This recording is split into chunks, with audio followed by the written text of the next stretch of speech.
Hello everybody. I want to start off by saying I am so sorry. I did take a break from posting on YouTube, but in my defense, I've been working on my dissertation and doing a lot of research and other stuff for school and practicum, so I just haven't been focusing so much on YouTube. I've still been making a lot of TikTok videos, as you can see, but I just needed a little break from YouTube. But I'm back, baby. I also want to give you a couple updates. First off, I don't have a Patreon page anymore. For personal reasons, but if you need to know why, you can always hit me up on Instagram and I can tell you I wasn't meeting my needs and other things. And number two is I'm primarily going to be discussing relationships, sex, psychology, and anything mental health related on this channel from now on. So I hope that you enjoy this content. I want to talk about something very serious today, and that is eating disorders. The most common disorders out there, we have anorexia, bulimia, and binge eating disorder. This video, I want to focus on anorexia and bulimia, and it's really important for psychologists to be aware of this, just the general population to be aware of this, because it's a huge issue in society, and a lot of it is because of a societal issue of people wanting to be like the models, like society kind of makes us feel like we have to look a certain way, and that messes with people's perception of their body image.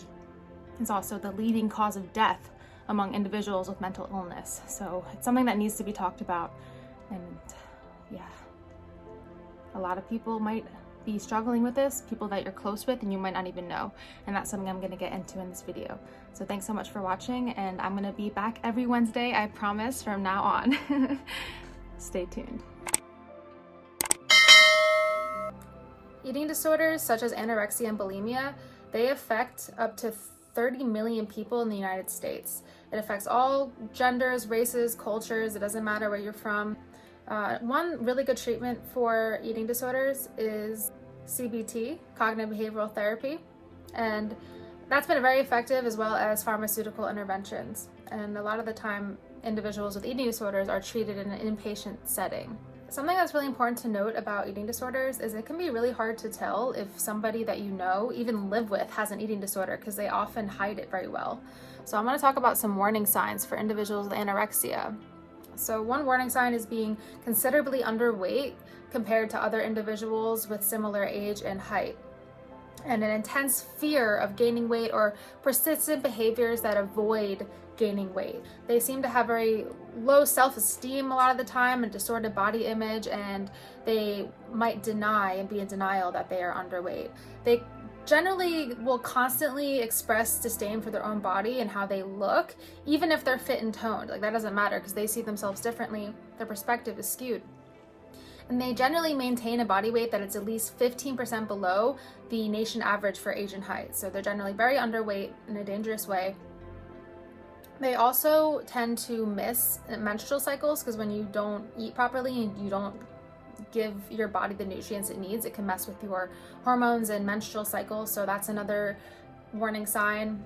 And an intense fear of gaining weight or appearing fat.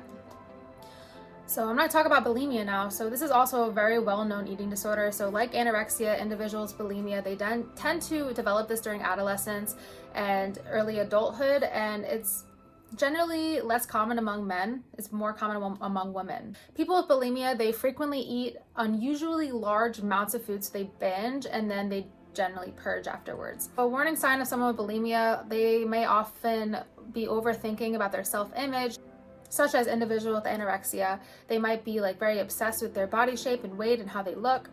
And they generally have episodes of uncontrollable eating that occur at least 2 times a week for up to 3 months or longer. So if this is something that you notice among a loved one, then definitely maybe talk to them about it and tell them you're concerned. Individuals that have eating disorders, they really should see a professional, somebody that specializes in eating disorders. Therapy might help. A lot of individuals, they actually experience a range of mental health issues besides what they're going through with the eating, such as anxiety and depression. Those really, really severe, like I said before, is a leading cause of death, which is really terrible. I think it's important to keep in mind what causes eating disorders. It could be from genetics or culture. Because of society, it's really hard to even go anywhere without seeing a magazine of how to lose weight. We're just often pressured, especially women, to be a certain size.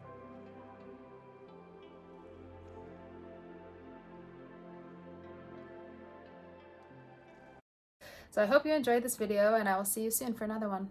Bye.